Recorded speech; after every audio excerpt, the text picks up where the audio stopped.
the story? So Interpol has arrested 24 Kenyans over 1.1 billion Kenya shillings credit card fraud. Remember we talked about this some time back. Freddie. Yeah. So Interpol in conjunction with Afripol has arrested 24 Kenyans who masterminded a 1.1 billion, which is about 8.6 million US dollars credit card fraud scheme. Jeez. This operation, part of the continent-wide operation, it's called Operation Serengeti. Not only underscores Kenya's role in the cybercrime arena, but also casts a shadow in the high-profile individuals. You know, a few guys have been dying lately, and there's this new trend where guys are pretending to be doing Forex trading, and it's actually credit card fraud. What's that thing? Yeah, remember we talked Carding. about this? It's called carding. Yes. Yeah, so the fraudsters have employed advanced techniques to pilfer the funds. They breached banking systems by altering security protocols with fraudulent scripts, enabling unauthorized transactions. So that's what's going on. So you can imagine 24 people have been nabbed by Interpol. And that's just the start. Yeah. That's just a start. JP, explain carding to those who don't. Yeah. Okay, so basically what these guys do is they get in contact with your ATM cards, you know. So they have guys who go around stealing people's wallets. That's another way of doing it. Okay. Or just people who just, you know, try and get your credit card information, or you're making payments anywhere. As soon as they get your credit card, they take an image of your credit card. And they go out there and they create new systems on it. Some can register you on PayPal. You know, put in new passwords. So, you know, then they can come and withdraw money from your main bank account into the PayPal account, and then they sweep it through. Yeah. So it's been happening a long time. Apparently some MPs, ministers also in parliament. They're in the game. They're in the game. There is a phrase in Kenya where people say that the deals ni mingi, shida ni DCI. That translates to that there are many deals for money making, but the problem is the director of criminal investigation. And that phrase has always been trending and even printed on t-shirts across the country. And many people are saying that the problem is the DCI. And why do people want to say that the DCI is the problem? That means that they are very crazy and lawful deals which people are engaging in. We have seen across Kenya, young people, young sponsors, young billionaires, young men and women buying very multi-million SUVs from the Mercedes G-Wagon. And this happen almost monthly.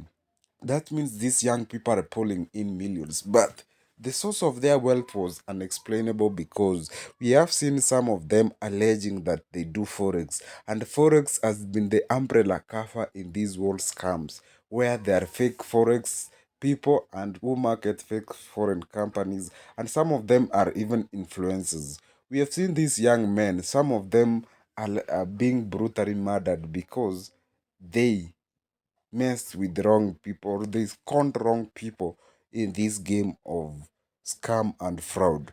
Already in the country at the moment, we have seen very many types of digital scams which are swindling people millions. And 24 Kenyans are among over 1,000 suspects who have been arrested in connection with the theft of more than 24 billion shillings in online fraud.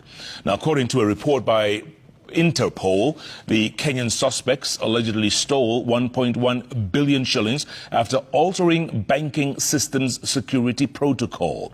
Now, in the 2024 Africa Cyber Threat Assessment Report, prepared in conjunction with Afripol, ransomware, business email compromise, digital extortion and online scams were identified as some of the notorious ways used to steal from more than 35,000 victims worldwide.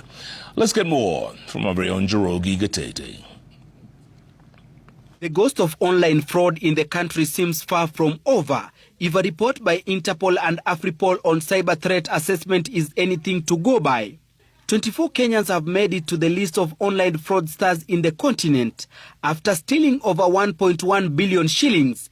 In the report, the 24 were allegedly involved in an online credit card fraud where they stole funds after altering the banking system's security protocol.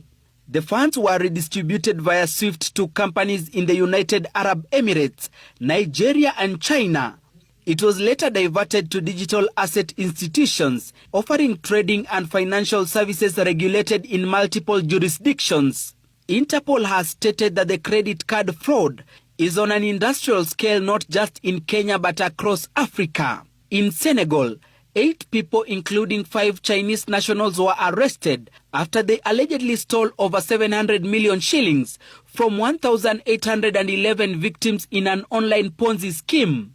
The suspects were also found with over 900 SIM cards, phones, laptops, and copies of victims' ID cards. A similar arrest was made in Nigeria, where one person was arrested after conning people over 38 million shillings in an online investment scam.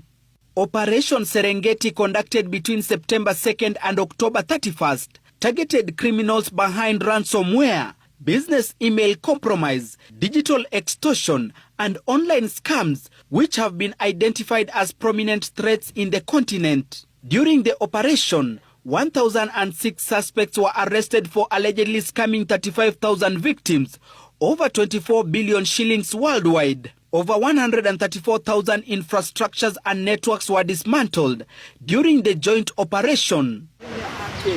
AfriPol, which brings together police officers from African Union member states, has called on concerted effort to tackle emerging threats like AI-driven malware and advanced attack techniques. Gatete Njoroge, Citizen TV, Nairobi. This story is being followed very madly on social media, and many people have come out to give their reaction and even naming some of the youngest Forex people. And allegedly one of the top Forex Kenyan seller, that is the Kenyan prince, has deactivated his social media account. And the rumor has not caught Kenyans well, because they are suggesting that things have now turned hot for him. And this time round, he is not going to make it out. He has been bragging on social media for the longest time on how he makes millions, and even hurling abuses to people who dare talk about it. Also, as an influencer, we have seen him welcome people to his multi-million mansion with a fleet of multi-billion SUVs which are parked outside. Right now, this thing is not happening in Kenya alone. It is happening across Africa and across the globe. In Africa alone, Kenya, Nigeria, South Africa, and Senegal are among the key leading countries in terms of digital fraud. It is estimated that in Kenya, hackers have already stolen 1.1 billion Kenyan shillings from the online based lenders and even the digital cards, and they have scammed their way even into some banks across Africa.